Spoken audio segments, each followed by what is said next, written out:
This video may be the most important one from our No Fluff Trading video series because it discusses the basics. This video may be the most important one from our No Fluff Trading video series because it discusses the basics of the footprint, a BFI footprint. Now, for those who are sleeping, BFI, banks, and financial institutions, that's who we care about. When they sell or when they buy, that's what moves price, not me and you, but the BFIs. And we need to understand this footprint, which we can see only after they step and they print. Can we know what exactly happened at the origin of this footprint? But we need to define this BFI footprint. And here's the definition: an impulsive move that breaks previous market structure. Let's break each word down because it's really important. And by the time we're done with this video, you should be able to understand what a footprint is and understand the definition of it. Let's start with the first part: an impulsive move. Clearly, there are a lot of types of impulsive moves. It could be a very strong one. What do I mean by strong? It goes A to B in a few candles versus maybe a move that takes 30 candles to get there. It's weaker, but there's an impulsive move, and it could be strong, it could be weak. The number of candles from A to B maybe can tell you. And that's definitely a big factor in this footprint, is the impulsive move and the way it moved from point A to point B. Let's look at the next important word, which is breaks. So this impulsive move, or this upwards impulsive move,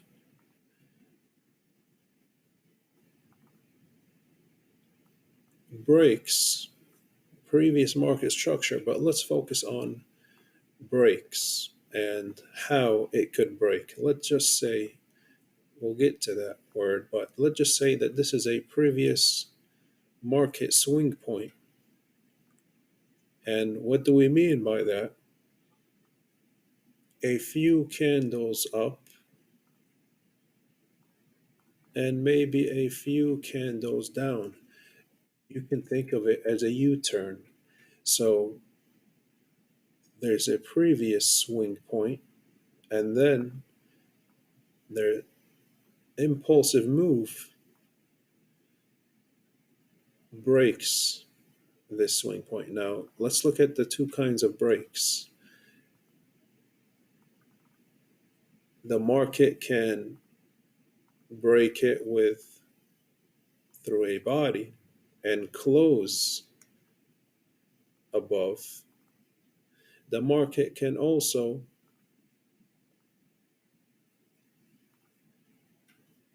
it's not a body, but it breaks it, but it ends up as a wick, although it did break it. If this breaks it by 1 pip, it's a valid footprint. Is it a strong one? Are they strong break? No, very weak, but we need to understand it's valid. And understand that it could be a body that closes above, or it could break and end up as a wick and maybe even a down move after that. But the way it breaks is also important to differentiate. with a footprint. Every single footprint is unique and different, and you have to be able to read the footprint from a neutral standpoint. Is it strong or is it weak? Are you against it or are you with it? Let's look at the next word, which is previous. Now, previous to what? This is an impulsive move, A to B, and it broke previous market structure. But by previous to the origin, previous to the origin of the A to B move. And you can even, baby pip style, put a vertical line and something to the left has to break, or else it's not a valid footprint. This is not a valid footprint until it breaks this previous swing point. A swing point that occurred before this A to B movement happened. Why is this so important? Because let's look at this selling here, which was red. All of this selling, somebody came in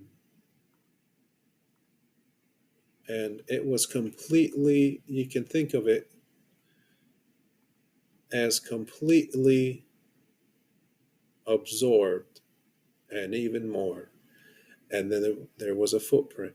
But the fact that these sellers got taken out tells us that the buyers are in control. This is why it's so important. It has to completely wipe the previous swing point. The harder and stronger, the better. The stronger the footprint. But that's what we mean by previous to the origin of the A to B move.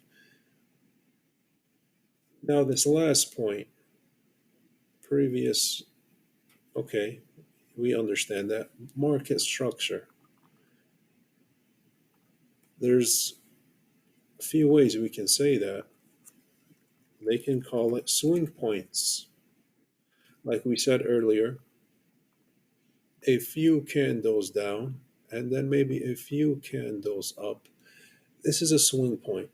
Not every candle is a swing point. You want a nice clean swing point, the better. But let's take a look at this. The market is going down, and here it is. And let's say it enters into a buy zone.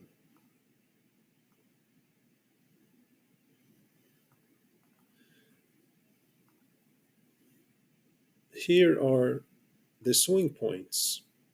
Here's one, here's another one, here's another one. What's the difference between a footprint that only breaks this and then comes back versus a footprint that breaks all of these and then maybe comes back? The point is,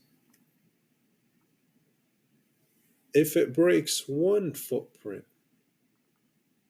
or one previous swing point, if this breaks only one previous swing point and then returns very weak zone. If it breaks multiple and then comes back, very strong zone, although it's the same price levels, but like we said here, there's probabilities at the first retest, which means how many swing points did it break? How much market structure was broken? Here's some good advice. Don't trust a footprint that breaks the first previous market structure, the first swing point, the earliest swing point, because what do we say? It could just be a retracement and it wipes it. So it's not really reliable to use just the first market structure break, although it is a valid footprint, but a very weak one. What do we want to see? It breaks multiple and then it comes back. That is the higher probability. So it's all probabilities at the first retest. What is the footprint you're dealing with? It's so important, and it's a key part of your approach. And it's a logical approach. You just have to look, if you're trading at a zone, look at the footprint that you used, because every zone has to be validated with a valid footprint. Yes, it could be valid, but there's shades, there's flavors. It could be a super weak one, some 4 hour basing zone that just broke a very little swing point versus maybe a weekly footprint. So it's probabilities, like we say, but understanding the footprint and the definition of a footprint. It's just an impulsive move that maybe breaks a previous market structure. The more,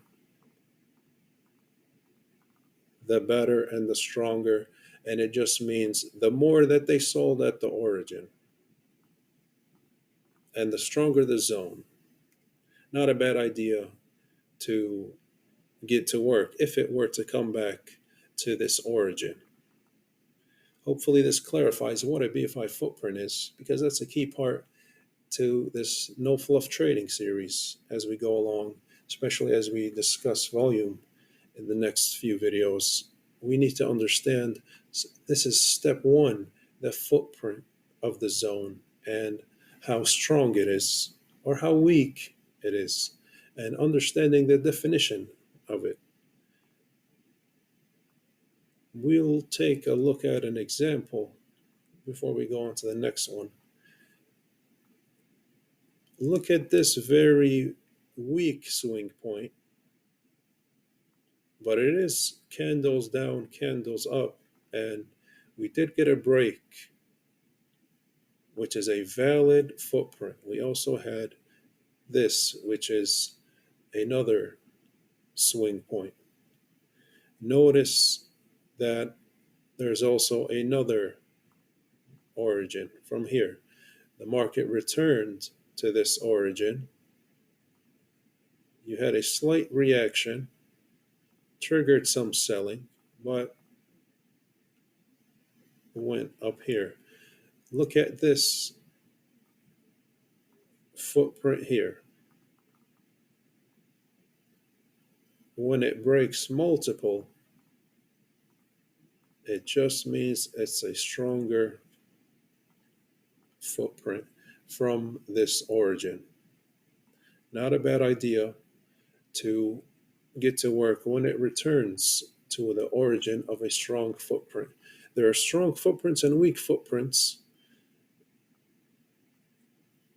and there are some footprints that come from a basing zone, from a down movement, pause, and then another down movement for a full bearish continuation, we call it. But these basing zones, especially on a 4 hour, are very weak. And yes, it's a valid footprint, it's a valid zone, and maybe you got a valid trade. But it's all probabilities in the end. Understand your footprint, understand your zone, understand the strength or the weakness, the context, and maybe you'll get a better idea of the probabilities. Start with understanding the footprint and its definition. And then that will clarify what we mean when we discuss volume. Because understanding volume, you have to understand the origin of the A to B move, because the only way an A to B move occurs is if there is some volume and there is some work being done.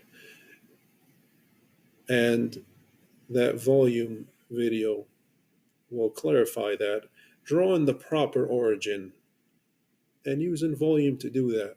But this one is strictly on understanding the footprint and the definition of a footprint.